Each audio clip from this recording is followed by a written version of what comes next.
everyone, I'm Arlene Dickinson. Thanks for joining me on my podcast. It's no secret that small business is a big deal for TELUS. Earlier this year, TELUS helped make things better for small businesses through their pledge to stand with owners. In continuing their support for owners across Canada, they are excited to introduce the Owner's Advantage Plan, an exclusive mobility plan tailored to help business owners stay connected to their family, business, and community. The Owner's Advantage Plan offers a wide variety of benefits designed to provide greater value and more flexibility than ever before, including yearly device upgrades, endless data, same-day device repair, and access to on-demand virtual healthcare, all on the world's fastest mobile network in the world. Visit TELUS.com/ownersadvantage. Hello everyone, and welcome to this week's episode of Reinvention. Today, Arlene chats with digital creator and YouTube sensation, Matthew Santoro. Before the millions of subscribers and countless views, Matthew actually started his work life by chasing stability and good pay. That resulted in a career in accounting, where he spent a lot of time and effort getting his master's of accountancy, only to be laid off a few years into his job. That typically stressful time was actually the opposite for Matthew. Feeling a sense of relief and opportunity to focus full-time on his passion of content creation, Matthew went on to create the YouTube channels he's popular for today. Matthew also discusses the mental health issues that come with being on social media for so long, and how he's grappled with depression, an issue that Arlene is no stranger to.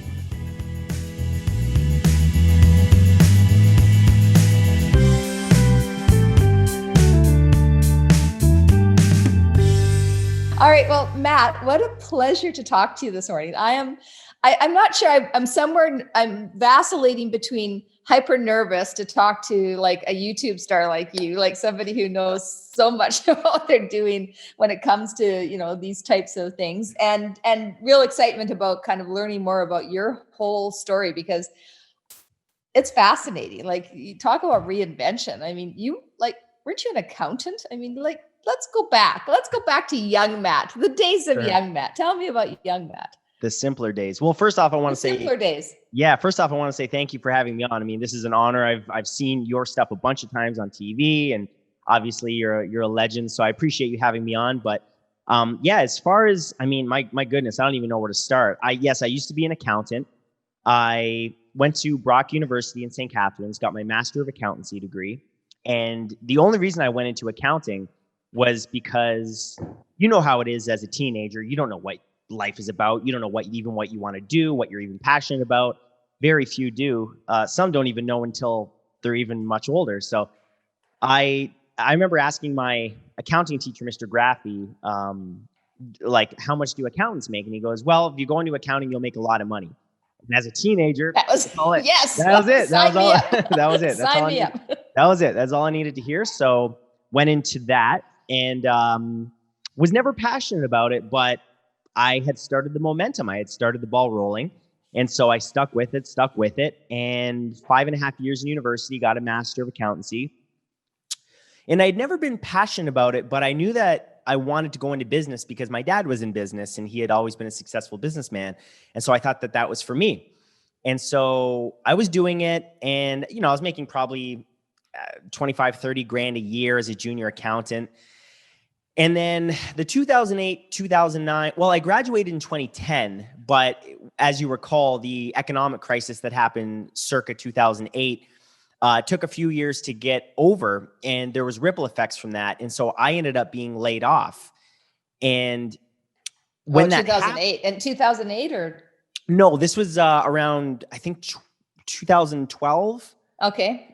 So because I worked for a small firm, so they never really recovered fully, and they had been losing clients and things like that. And so I ended up getting laid off, myself and an older woman. And I remember when that happened, thinking that the system that everything that I had been taught kind of was turned on its head, because our parents and our parents were told, you can work at a factory for 40 years, finish with a pension and whatever all that was. I don't even know what any of that is anymore, because it really doesn't exist. It's true. And so I remember thinking, if I'm going to face that level of risk where with a master's degree, I'm still going to get laid off. Then why not take that same level of risk and try working for myself? And so I did. And so I gave myself 1 year to make the YouTube thing happen. Now, to back up a bit, I had been doing YouTube on the side when I had been getting home from work and working on videos and doing that all night and then going to work the next day. And truthfully, sometimes working at work on my videos if there was a little bit. Yeah, that's not why I was laid off, I promise. Okay, sure. Yeah, no. I don't know. Let's see. Yeah, let's add the side hustle at work is never a good idea. Yeah. But I mean, the side hustle at work thing, everybody does that now to some degree. Everybody has to work their 9 to 5 or whatever it takes to get through the day. But if you look at a lot of entrepreneurs, a lot of what they do on the side bleeds into their day-to-day stuff, and it starts to take over more and more of their day. And so for me, I decided that, I had been doing YouTube on the side just for fun and comedy skits and things. And I said, okay, I'm going to give myself 1 year to really go at this. And if nothing happens after a year, then I'll figure something else out. But I knew I wasn't going to go back into accounting. So during that time, I'd been laid off and I was making no money, basically. I had a lovely girlfriend that I'm still friends with today, who supported me during that time. And if it wasn't for her, I don't know where I would be because I didn't have any money coming in. So at least I had a roof over my head and food in my stomach. And for a year, I was going hard at it. And then I got my break just at the end of 1 year where I was introduced to, after doing some networking, introduced to some big YouTubers who helped promote my content. That got me into the algorithm. The algorithm took off and the rest is history.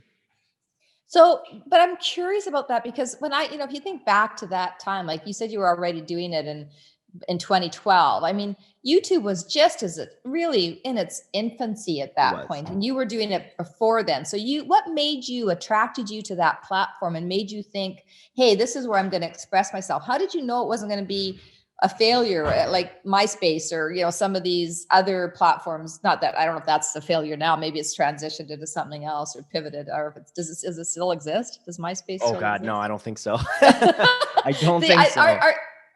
See, that's either I just really impressed somebody that I knew what MySpace was, or somebody went, oh my God, she's so old that she's thinking MySpace. No.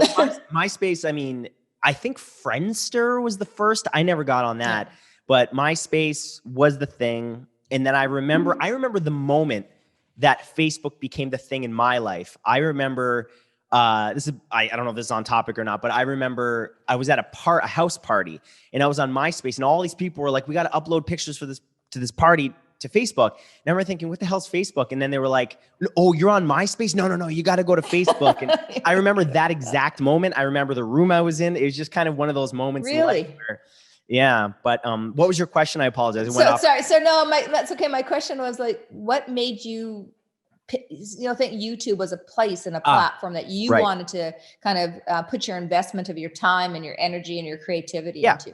So I remember circa 2006 when YouTube first started. I remember discovering the platform and seeing that there were, it was a place where you could share video, and that just didn't exist on the internet. And I thought it was so cool, the idea of recording life and putting that online to share with people. There was something that just lit a fire inside of me about that. And my first YouTube channel was called Hybrid 111 because I was a fan of Linkin Park. And they had an album called Hybrid Theory. Yeah. But I remember just uploading like videos of parties that I would go to and things of that nature. And I remember being at a party one time where I was recording it with my Sony point and shoot camera, and it was shooting 1080p video. And that was huge at the time. And I remember this girl saying, what are you doing? And I said, oh, I'm just recording it for YouTube. And she goes, YouTube? What's YouTube? And she looked at me like I was so weird. And now here we are, over 10 years later after that. And it's like everybody does it. But I remember there was just something really interesting about that. And so I didn't think anything would come of it until 2010, right after I graduated.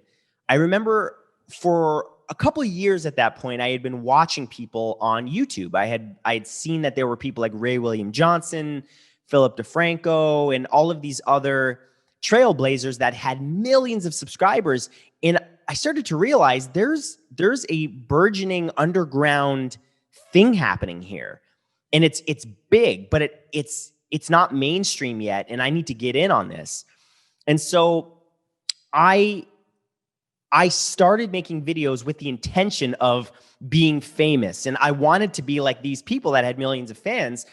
And so I started doing that. And as I uploaded more videos, you know, I got a small but loyal following, I guess you could say. And it took me about 4 years to get 15,000 subscribers. And then after the 4th year, which is the story I just told you, which is I gave it, you know, that year to make it, I gained 3.5 million in a year. And that's the tipping point, right? Malcolm Gladwell tipping point. It's just kind of all happens at once. So it all happens at once, but it took 4 years of effort to get there, right? It's kind of the tip. Yeah. It's like overnight success is never an overnight success. No, There's exactly. always this work that comes, and people, I think, forget that, especially when you're reinventing yourself, that there is this, you know, it's one thing to declare that you're going to go do it. It's another thing to put in the heavy lifting and the hard work to make it happen. I want to go back though to that moment. You're an accountant, you've got a master's in accountancy, you've invested all this time and money and education, you get laid off. Yeah. Tell me that day. Tell me what went through your mind, because I think people who are listening to this podcast and who are thinking about reinvention of their own are usually triggered by some crisis in their life that makes them think differently. So you went from accounting to a creative endeavor. Like, tell me, I want to get into your head. Like, what happened? Well, I had always been a goofball my whole life. I really liked making people laugh. I really liked being in front of people. I've always liked that my whole life. And when YouTube came around, I realized this was an opportunity to be the class clown, but on a global stage. Yeah. And so, yeah, I just decided to take a risk. And like I said, to me, I didn't even really look at it like a risk anymore, because I had already been presented with, oh, you're laid off. So to me, there was no difference. But the day I was laid off, I remember leaving the office with a smile on my face. Really? Yep. I had a smile on my face. I remember thinking I'm free, because I believe that the universe will always push you in a direction that you're meant to go.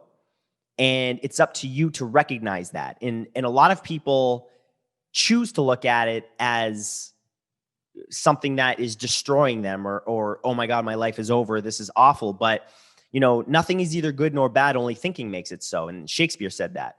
And it's very true, because that day I could have said, oh my, all this work, and now I'm laid off. How am I going to find another job in the economy? But instead, I looked at it as, you know what? I can let this destroy me, or I can do what I really love to do and at least give it a shot. And if worse comes to worse and I'm going to be homeless, I can go back into accounting. But I decided to take a shot. And I remember going home and I recorded a video of myself talking about my feelings at the time. And the video is not online anymore, but I used to have a vlog channel where I talked about stuff like that. And I remember just being happy, and my girlfriend coming home, and I just said, I got laid off. And I was just like exactly the way I am now. I remember just thinking I'm free. I'm free because I would not have taken that step unless I was laid off. And I'm incredibly grateful to this day for being laid off. And I choose to live my life like that to this day. Where I try to live a life of non-judgment, and instead just look at life as a series of events. And I can choose whether or not I look at those events as negative or positive. And that's really all there is to it. I've had multiple things like that happen in my life. And most recently, I had another thing happen. If I can tell you that story, it's kind of an interesting one. Absolutely. So I had been invested in Bitcoin since 2017. And I drank the Bitcoin Kool-Aid right off the bat. I read the books, I watched the documentaries. I thought, oh my God, this is the perfect currency. It is a complete reinvention of something that's never been reinvented before. And even at $10,000 a coin, we're at the beginning stages of something big, because in 10 years, you're going to look back and think $10,000 a coin is a steal, because it's probably going to be, who knows, right? So I invested. And the last 3 years of Bitcoin have been hell for Bitcoin investors, unless you rode the ups and downs, but I didn't. And I invested quite heavily. And to make a long story short, I went through ups and downs. I lost. I don't think I'm going to like where this is going, by the way. Well, yeah, maybe not. It's going to be hard to swallow. I'm still dealing with it. Okay. But I had been holding my Bitcoin for years and years and years, went through all the ups and downs. And what's nice about that is I'm ironclad when it comes to investing. There's nothing that could happen in the traditional investing world that would ever rock me, because there were days where I lost over 6 figures. Like it's crazy. Like I put a lot of my savings into Bitcoin. And so I'd been holding, and the opportunity came to sell at 11,500 US dollars. And so I did that, and I made a profit, and I felt good about that.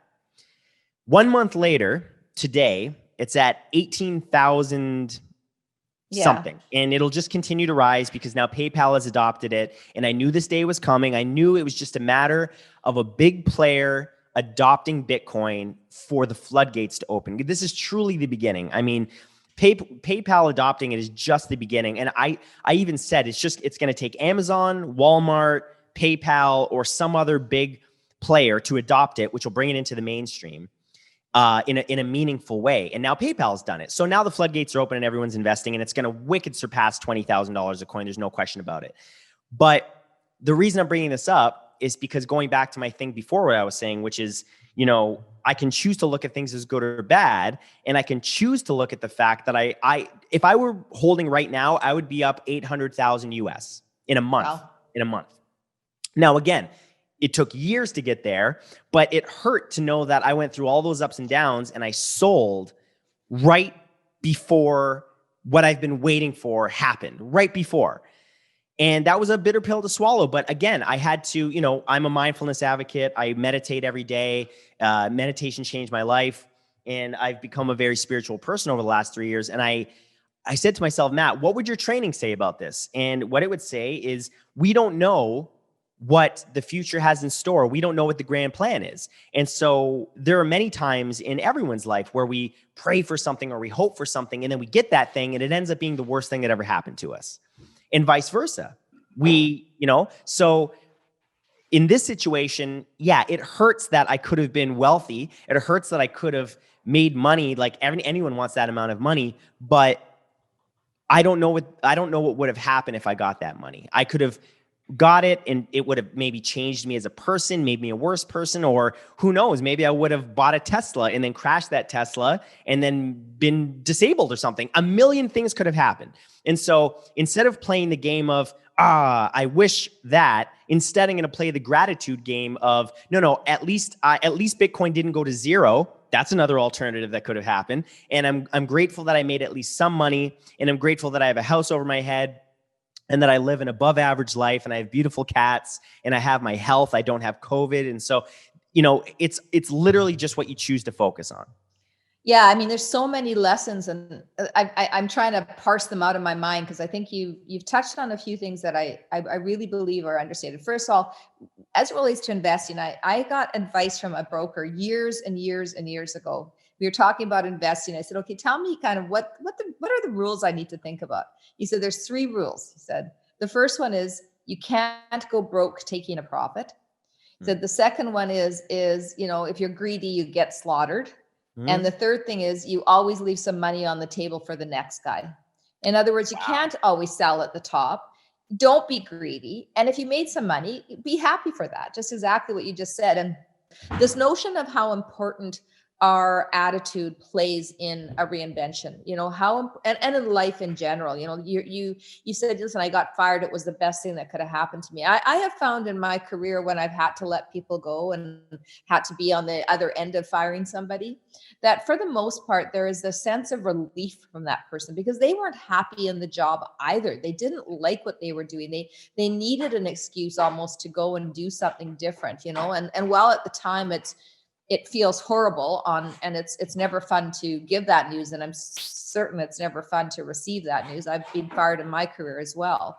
That, it still is that impetus to think, okay, what am I going to do? And I think there are people out there that kind of perseverate on bad luck. They blame timing. They blame everything, but like it's everything's fault. If I just had this happen, my life would be different. Instead of saying what you just said, which is, well, that happened. What am I going to do with it to make it into something better? And that positive attitude is a very difficult thing to have when you see your world kind of crashing in on you. How do you hold on to that optimism, Matt? Like, how do you, as you've gone through this and gone from, first of all, just to add to that, 4 years to get to 15,000 followers, the fact you stayed with it says a lot, because most people would have said, oh, this isn't working. It's not enough followers, right? Mm-hmm. How did you stay optimistic through that to get to that tipping point? I didn't, to be honest with you. And I don't think that you need to necessarily stay have optimism. I mean, for me, I remember, again, I have old videos of me saying, I don't think this is ever going to happen. There were so many sleepless nights of me staying up thinking, when is this ever going to happen? I don't see the way this is going to happen. Right. Like to get famous on the internet it's essentially winning the lottery. How you don't see the path. Like there's no way. But as you know very well, success is simply a matter of pounding it out, and just not stopping. And you don't have to be optimistic during that time, just as long as you keep going. And it's not realistic to be to be an optimist all the time, optimistic. It's what is realistic though, is you can be in a crappy mood, but just don't stop. And obviously optimism helps with output and things like that. But it's just a matter of not giving up. And I think that's the number one thing for success. Persistence. You do need optimism to be persistent, though. I believe that you have to have hope in order to stay persistent. You have to believe that you can get through whatever that mountain is ahead of you, or sure, you can climb it and get over it, right? And what do they say? Sometimes you get to the top of the mountain only to see that there's a mountain right ahead of you again, and you have to keep going. And that is really difficult, I think, for many people through the pandemic. But I do believe that it's really critical that we kind of have faith back in ourselves. And that's what you did. You put your faith and your hope and your belief in you. That's where you laid your bet. You like you talk about investing in Bitcoin. What you did was really say, I'm going to invest in myself. And I think when you reinvent, that is like critical. Like you have to say, I can do this. I have this in me. And if I fail, like you say, so what? I'll go get another job if I have to. Yeah. And eliminate distractions. That's another big one. And eliminate anything that empties your psychic energy, or your mental energy, maybe is a better term, because I'm in the middle of, it's funny. It's actually really funny that I got an email from you and that we're doing this, because I'm literally in the middle of reinvention right now. Like, oh, tell us today. No, like today. Like it's pretty wild that this is what happened was, as I'm sure you've seen some of my videos, I've done a lot of top 10s. I've done 950 at this point. And I just got tired of being a talking head, and the format just didn't work anymore. And I should have reinvented years ago, and I didn't, because it was still bringing in money. And the money was good, and it wasn't a lot of effort. And I had a guy writing for me, but I completely lost my passion for what I was doing. And the pandemic it's going to do a lot of positive things for a lot of people. And I know a lot of people don't like hearing that. Like when I put a lot of positivity on Twitter and stuff, which I'm off now, which I'll get to in a minute. A lot of people don't want to hear it because they're in so much pain. They don't want to hear that everything's going to be okay. They want that echo chamber of the world is an awful place. And I get that. And I've been there. And up until yesterday, I was struggling a lot with this reinvention, and I was distracting myself with social media, with doing everything but my main channel, Matthew Santoro on YouTube. I was doing everything else. My podcast, my second channel, my Twitch channel, social media, my cat's social media, just distraction. And I decided yesterday, I was just tired of not feeling good about life. I lost the energy to exercise, and I thought to myself, you know what? If I'm going to get through this pandemic, I need to really, really simplify and conserve my mental energy, because you only have so much mental energy in a day. It's the reason why Steve Jobs wore the same thing every day, Mark Zuckerberg, all these people, because they wake up, they put something on, that's one less decision that they have to make, and their think tank remains at 100% until they have to make decisions and create things for the platform. And I had been draining my mental energy by noon, just doing random stupid things like checking Twitter and thinking about, oh, who is elected, who isn't, oh, this shouldn't be that way, this shouldn't be that way. It was just too much. And last night I made some sweeping life changes. I deleted all social media off my phone. Wow. I've decided to be careful about the groups of people that I invest a lot of time in, because I'm in some group chats that aren't in line with what I'm trying to do here, which is reinvent myself and do something different than the top 10s. And if I'm going to do that, I need a lot of support in my life, and I need a lot of not wasting my time on secondary things. And so as of today, I went to the gym. I feel good. I'm doing this, and then I'm going to work on my new content. And it's going to be a lot of failure. I know that right off the bat. As you know, and as any entrepreneur, anyone that's found success knows, you do not find success until you find failure first. And you find a lot of failure first. I'm sure that you've had tons of failure in your life, but you get to a point where you have to be comfortable with failure. And I've been avoiding failure because I've been scared. Like, is my audience going to be there? Are they going to want anything but the top 10s? No, all that is just mental noise. I'm going to get down to making what I want to make, and I'm going to make it as best as I possibly can. And I'm going to keep reinventing and keep trying new things until something pops. I've done it before. I can do it again. And anything else is a distraction, and it's not going to serve that purpose. Well, first of all, thanks for sharing that here, because I love that you're doing that and that we're actually talking about reinvention. You're saying, hey, I just got up there. I believe in karma. Like, I'm a big believer in karma. I think that, I don't believe in fate. I do not, but I do think that, the universe, you put the things out there, things do come back to you. And I am a believer in that. But you talk, like, I just want to put it in perspective for people. Like, when you quit Twitter, let's use it as the platform example. How many followers would you have had on Twitter at the time you quit it? Well, I didn't quit. I'm choosing not to go on it. Okay. So you still have that. You still have your account. Yeah. Yeah. So yeah. No, yeah. I still have all my accounts. If I need to upload something, it'll be from my desktop. Or if I need to promote something, it'll be from desktop, because there's just too much temptation to pull this out if I'm in the bathroom, or I need some mental stimulation. I need that dopamine hit. And then I go on there and I get it's diminishing returns. Like, I remember when I first discovered social media, it was so exciting to see the likes and to see all the comments and stuff. And then over time, you start to depend on it, and it's a drug. It really is. And it's super unhealthy. And I found yesterday that I need to just cut that out if I'm going to do what I'm setting myself up to do, which is to catch lightning in a bottle again. And that's going to be hard.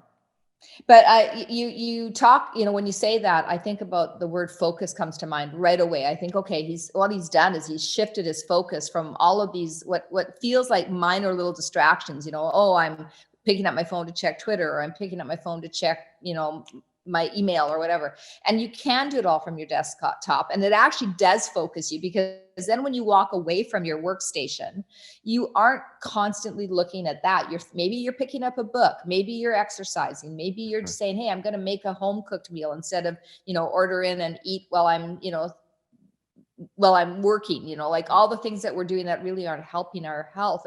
And I just want to get back to health and kind of what you talked about with mindfulness and these things that you're going through, because this is a mental game, right? That we're in a huge mental game right now. We are fighting really for our sanity in many respects, like trying to just hold on to who are we, what is this world about, what's going on out there, what's happening to society, all of this noise around us, which is amplified when we pick up our phones and, like you say, check all of these channels constantly. Who cares how many likes something gets? I mean, and frankly, I'm getting really exhausted by all of the like the influencers out there that are using their voices only to influence for buying something, as opposed to influence by who they are. Like, I just think, I get that that's how some people are making their living that way. YouTube, you're making your living through, sponsors and people who are supporting you, but you're not constantly selling something. You're constantly, you're talking about who you are. You're providing entertainment. You're doing something beyond just trying to sell something. And I think we're getting lost in this notion that it's all about influence in a bad way, as opposed to influence in trying to help people live their lives more effectively right now. And the reason I bring all that up, Matt, is I know that, and I know I talked earlier about optimism and, like we need it, but I know in 2017, you came out and talked about the fact that you had suffered from depression. Yeah. And, I've had bouts of depression. I have anxiety. I've dealt with some of the same sorts of challenges. And I think it's really hard sometimes when you're in those dark places to figure out how you're going to get through them. And in particular right now, do you have any advice for people about how you got through there and what you did, and how social media, the thing we're talking about, might make it worse for you than better? For sure. Well, I don't think there's any question that social media is going to make it worse. So that's just right off the bat. I don't think that anything, how do I phrase this? I don't think social media is inherently bad or evil. However, it's a tool, just like thinking's a tool. And if you overuse either, you get depression, you get anxiety. So, for me, the way that I got through it, and everybody's journey is different, but the way that I got through it was, I remember spending, I think it was my 32nd birthday. I think it was my 32nd birthday, alone in my bed in Los Angeles, crying. And I remember that was the moment thinking, what am I doing? Like, how much longer is this going to go on for, where how much longer am I going to live in this comfort zone of pain? And I say comfort zone because when you get really depressed and sort of hit a bottom, it becomes this place of comfort. You become comfortable in this zone of woe is me. And that's a bitter pill to swallow, and people don't like hearing that, but that's coming from somebody that had to admit that to themselves, is I'm in this place of comfort and I don't want to deal with the unknown of therapy, meditation, medication, possibly. Like, there's just so many unknowns. I don't even want to go down that route. I'm just comfortable where I'm at. But my way out of it was meditation. That was a big part of it that maintains me to this day. I did try some medication, which did get me out of the hole. And the other was going to therapy, definitely. And so those three things helped get me on solid ground. And then once I was on solid ground, I could start going from neutral to happy. But if you're in this pit, you've developed so many neural pathways in the brain of negative, that you need to, it's painful to walk off those grooves in the mind and start a new path, but it's worth it and it's possible. And I always say, human beings don't change until the pain that they're going through starts to outweigh the pain of the change. And that's what happened to me. I just decided, whatever pain is ahead of me for having to change or discover new things about myself or try whatever meditation, it's got to be less than what I'm going through now. And so I did. And so for anyone out there, I would consult a doctor, see if there's any medications that might be right for you. I would say just be careful, because doctors are very quick to just say, okay, just pop a pill. I would say that's more of the US attitude than Canada. I lived in America for 3.5 years, and the attitude is just pop a pill. It can solve whatever you're dealing with. That's kind of the attitude.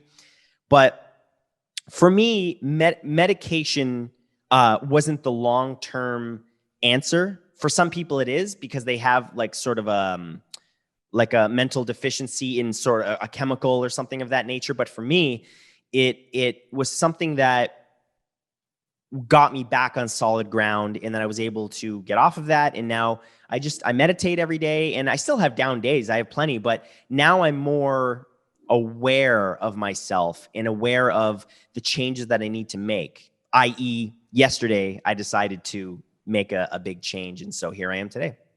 I'm excited to see your new content, but I think you've Thanks. just given some really great advice. And again, like if you need medication, there's absolutely nothing wrong with that. Sure. I mean, you do what you need to do, but if potentially, there are things that you can do in addition to those things, but seeing a doctor, going to get medication if you need medication, exercise, taking care of yourself, meditation, there's lots of things you can do to help your mindset. And I would say, certainly there's been lots of people in my life and my family who medication has saved their lives. Absolutely. So, and continues to. And on the same token, for me with my anxiety, what I have found has worked the best has been just understanding it, really understanding it, like spending some time looking and examining kind of what causes it, why is it there in your life, what can you do differently to avoid it, and then even knowing all those things, it still will come. You still have to manage it. You still have to get through it. And it can be really hard. And I relate to you talking about being 32 in your bed crying, because there's times where you just want to pull the covers over your head. And these are the moments when I think reinvention becomes it's almost like it almost is it's almost like a light. It's almost like, okay, maybe I can do something different and I don't have to be stuck where I am. And again, I want to say to anybody listening, if you're feeling like you can't see that light, then, call and get help, because for sure, having help and counseling is really important. And I don't want in any way anyone to think we're underestimating or mitigating or marginalizing, the need for help. Of course. Professionally. Just kind of I want to just go back to, YouTube. You've got millions of followers. In my generation, because I'm older than you are. I know I am quite a bit older. You don't look it. Oh, thanks. Yeah, no, I'm quite a bit older than you. But in my generation, celebrity was somebody who was on like in the movies or, like on TV, right? It was, celebrity was like completely a different definition. And now you see these people kind of, and like yourself, who have become celebrities on platforms who aren't known in the same way, but where their platforms are, they're so well known, like they're huge. Like you have millions of people every day looking to you. I mean, that's celebrity. And then what I also noticed about celebrity is, before, if you were a celebrity in movies, once in a while somebody might go onto the TV and to the small screen, but it was rare, because like, why would they go on the small screen when they had the big screen, and vice versa, the small screen to the big screen. And now you see all this crossover. Musicians are becoming actors are becoming writers are becoming YouTubers. Like everybody's kind of crossing these creative borders, and I love that. So how has celebrity kind of changed in your mind? Like, what do you think's happened to celebrity over the course of time? I think, the digital revolution of all these platforms with video hosting has brought in so many eyeballs to the internet.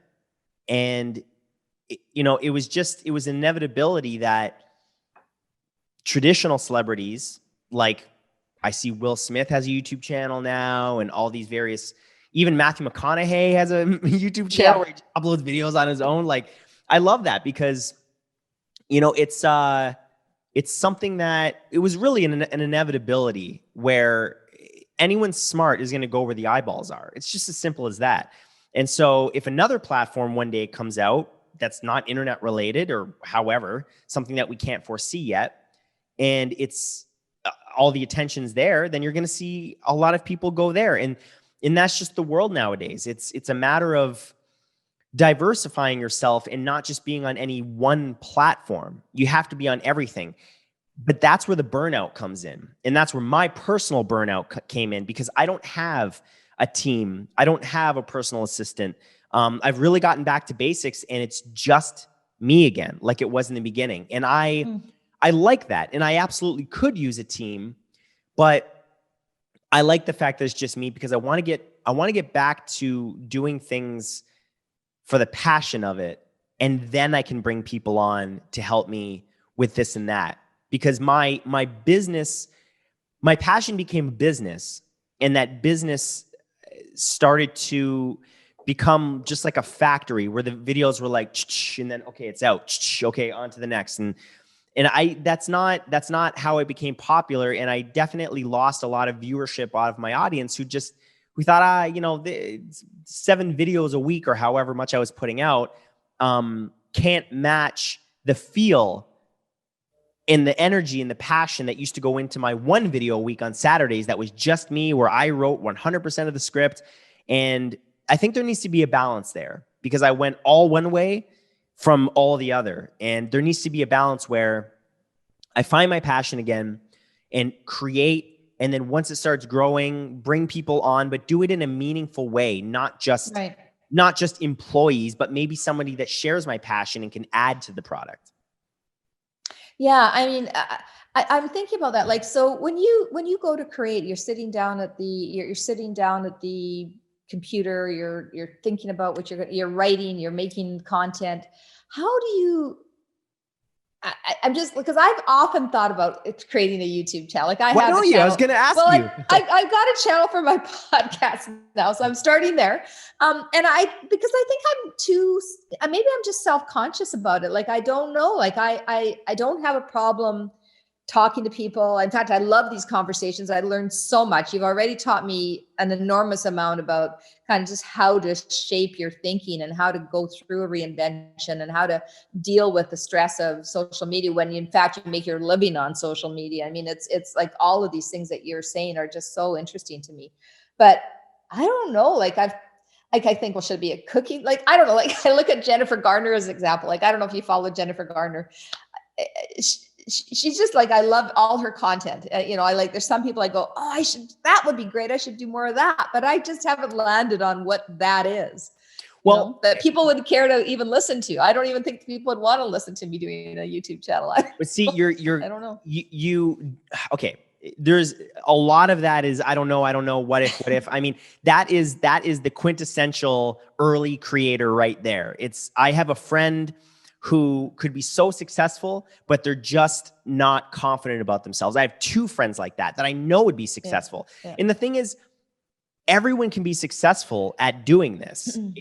It's just that I think a lot of people talk themselves out of it because they either do what I did when I first started, was, I don't know how I can get the millions of subscribers, or they're not confident that anyone would want to listen to them. But the thing you have to keep in mind is you don't need millions of subscribers. You can have a niche audience that's really invested, that shows up every time you upload a video, and make a good living off of that. You don't have to be a multi-millionaire. You can just be Joe Dokes who uploads a video and people start to identify with that, whatever the content is. And as far as, maybe not being confident or whatever, like, first of all, I would argue that you're more famous than I am. Like, everyone knows your name. You've been on television. You've done a lot of things. Like, you're a legend. And I think that people would really like to see what you have to say day to day. I think you should not overthink it. I think that you should start the Arlene channel and just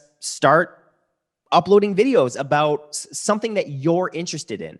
And I tell people this all the time. Whatever you're interested in, you will always find someone else, a community that's also interested in that thing. I don't care what it is. I don't care if it's juggling, peanuts. Like, something as niche as that, you will find like a lot of people there. The world is a big place. Peanut jugglers. Peanut jugglers. Exactly. But like, what is it? Have you thought about what you'd want to talk about? No, but I have, and I'll tell you what's interesting about this whole conversation. And that is that, first of all, I'm going to do what you just did. You declared today that you're reinventing yourself. I am going to start a YouTube channel. Okay, so I'm going to do it. I'm going to put myself out there. This is the day. This is the moment. It's on camera. Let's go. Okay. I think I would like to talk about just being a single woman who's successful in business and what that feels like, just to be a single woman, and especially an older single woman. So I'm going to talk about that.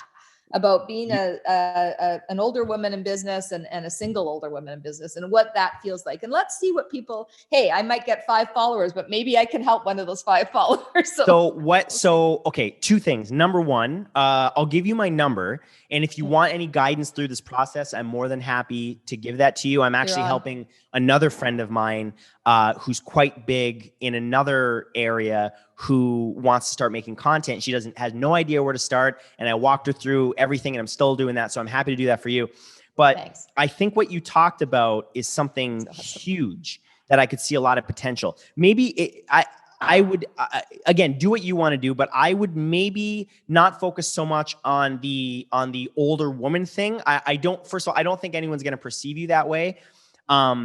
People are, however, going to really focus on being a woman in business, and specifically a successful woman in business, and what that's like. And that's going to be huge in today's climate. I mean, the woman revolution is happening. You know, I could name 100 different things that are happening in the world right now regarding that. And I think that that's going to be huge for so many women who don't have that guidance and can't get that guidance from anyone who's really doing it. Like, I have friends who are doing it, but they're doing it on a small scale. You've done it on a huge scale, and you have a lot of life experience, and you would be able to talk to young and old. See, you're in a unique position because you can talk to young and old women and say, this is like life lessons of being a woman, and like walking into boardrooms and men treating you a certain way, and maybe disregarding your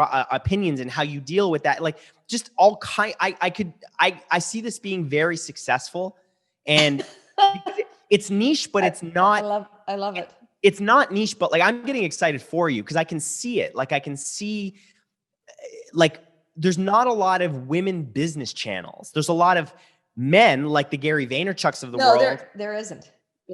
But that's the thing. You could be, and I say this with all due respect, you could be like the female Gary Vaynerchuk. And I don't like comparing people like that, but you know what I'm trying to say. Or Gary might end up being the male Arlene Dickinson. You know what I'm saying? Like, that could happen. I like that People better. could start doing that comparison. Yeah. Well, first, so here's what's just happened. And I mean, it's really a great example. I talk in my book about reinvention, about how in order to reinvent, the first thing you have to do is be willing to say out loud what it is you want to do.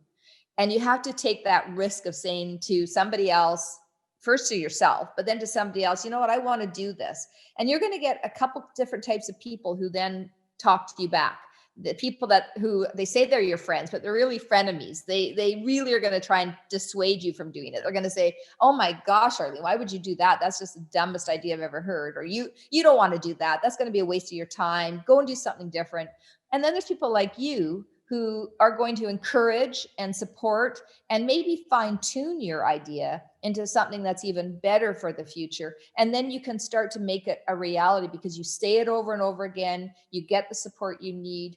You go out and you start thinking about how you can use your past experiences, use your purpose in life, which I want to help people as my purpose. And then think about, kind of what your skills are, and then go out and put it out in the world. And I think we just went through that entire exercise all by accident, you guys. This is completely off the cuff. This is actually like our first time like meeting. It's awesome. I would like to actually offer a third category of person that is actually almost insidiously more dangerous than the other two. It's not dangerous when someone's supporting you. That's great. Help you. But there's going to be frenemies, and there's going to be people that talk you down and say, that's not a good idea. You can't do it, because in their mentality is limited. And so they want to project that on you. It's a zero-sum game. If Arlene's successful, I can't be successful, which is nonsense.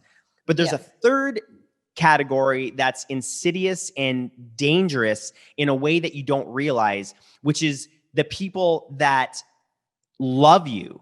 Because often what happens is the people that love you and want to protect you will talk you out of something because they don't want to see you get hurt. And oftentimes that's a parent.